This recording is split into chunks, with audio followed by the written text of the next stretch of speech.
Management Part 1. In this video, we'll be going over the group policy section. We'll be discussing how we categorize websites, the safe search features, and abuse detection. Under settings, we will be showing how we create a directory source. We'll be discussing policy templates and alternate day policy, block page management, as well as our override request feature. Welcome to NetSpective. In the interface, as you can see on the sidebar here, we have a number of groups already created, and I can just select one to alter the group policy under the Policy tab.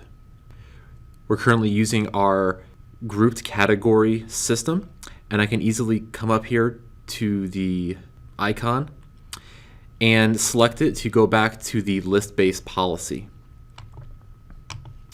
We have our grid-based system here on the right. I can choose to block categories by hour if I want to. I can block this category for the entire day, or I can block all traffic for specific hours of the day. So it's fairly easy to navigate. Clearing my settings real quick, we have about 120 different categories to choose from on the left. Some of these include browser protection, which includes malware and phishing categories. As I scroll down, we have our chat protocols here. Further down, we have our various peer-to-peer protocols. Some vendors may have given up on certain protocols such as UltraSurf or Tor, the onion router.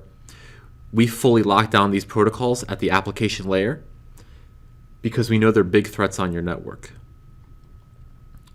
Scrolling down further, we have some remote login protocols. This includes other malicious types of software such as OpenVPN, which students may use to bypass content filtering. Further down, we have our streaming media protocols, as well as our user-defined that are now sorted alphabetically, as well as our voice over IP protocols. We categorize websites in a number of different ways. The first method is we use a list-based system, and we subscribe to multiple lists from different vendors because we know that some vendors are better at certain categories than others. We use a separate list, for example, specifically for our browser protection in order to keep up to date with various malware and phishing websites. Second, we have proprietary web crawlers scouring the internet looking for things like anonymous proxies.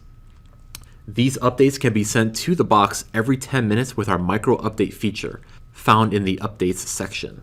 Third, we have human eyes looking at various overrides that customers have made and deciding if we need to make a permanent change on our end or not based on how many customers have chosen to override this website to something else.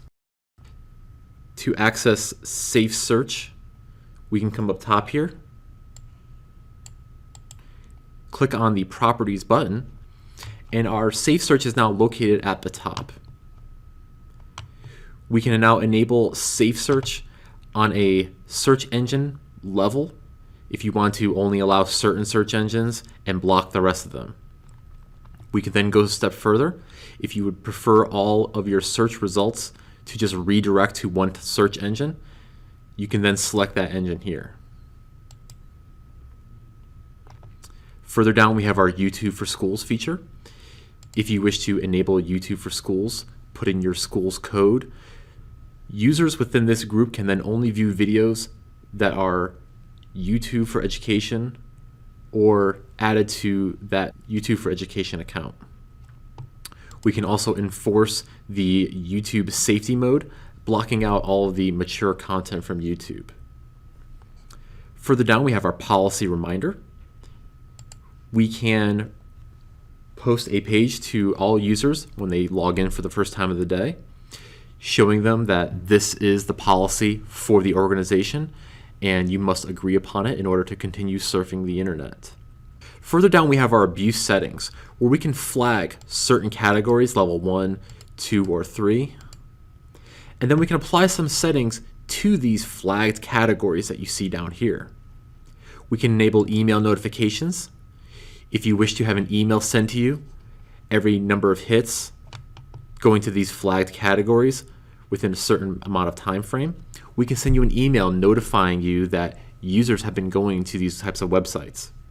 We can then go a step further where we can enable abuse detection, where we can lock down all traffic going to these categories within a certain time frame. We can lock down all web traffic and all web and protocol activity for an X number of minutes. We use this as a teaching tool. Instead of just showing you where a user was going and why they were blocked, we can go a step further and lock down all web and protocol activity. They have no choice but to confess what they were doing to get it turned back on, and then they're much less likely to do this next time around, allowing you to help teach them proper surfing behavior instead of just sending them to a block page every day. This is where we can populate this group with users. As you can see, I have our group name up top here. I can easily select the directory source. Then below, I can either select our groups or organizational units from our directory, and then select the object that this is related to. Our source priority allows you to prioritize one group above another instead of just sorting them alphabetically.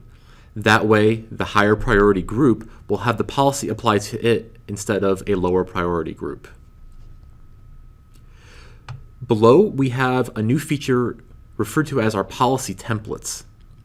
Instead of having a one-to-one association between this group and a group policy, what we can do is we create a policy template which can govern multiple groups with a single policy. We can easily select that with the drop down here. And then anytime that we need to change this from one policy to another, instead of having to delete that entire policy and recreate it, we can just come in and select a different policy for that day or that time period. We still have our alternate days policy, where we can have a policy set up for some days and then a different policy for other days of the week, such as having a more open policy on the weekends when less users are in the building. Below, we have our block page management, where we can enable a block page bypass. We can do this for individual users, or we can do this for the entire group at once if you choose, allowing you to temporarily bypass a block page for the entire group of users for a period of time. We can change that period of time down here between 15 minutes and 60. Currently, I'm set with the legacy password option, where we just type in a simple password to allow that page through temporarily. But we can also select the manager credentials, allowing us to enter in our directory source credentials in order to allow that page through for a period of time. You can also get an email sent to you based on block page bypasses. If you want to know when a teacher or a help desk is issuing out one too many block pages in a day, we can just send out an email to you with that list of websites that they've been going to. Further down, we have our override request feature. If we enable this, when we come to the block page, instead of just seeing a field for bypass, we can click on the request category change button, where we can say maybe this website was miscategorized and we think it should be permanently changed to something else. They can easily come in here and click on that category and then send a request to the system wanting it to be changed to something else. Those requests can then be found in the override request section, where the administrator can then come in, view the requests, and decide if they want to change the category for these websites or not. Thank you for watching. Please visit us at getnetspective.com for more information.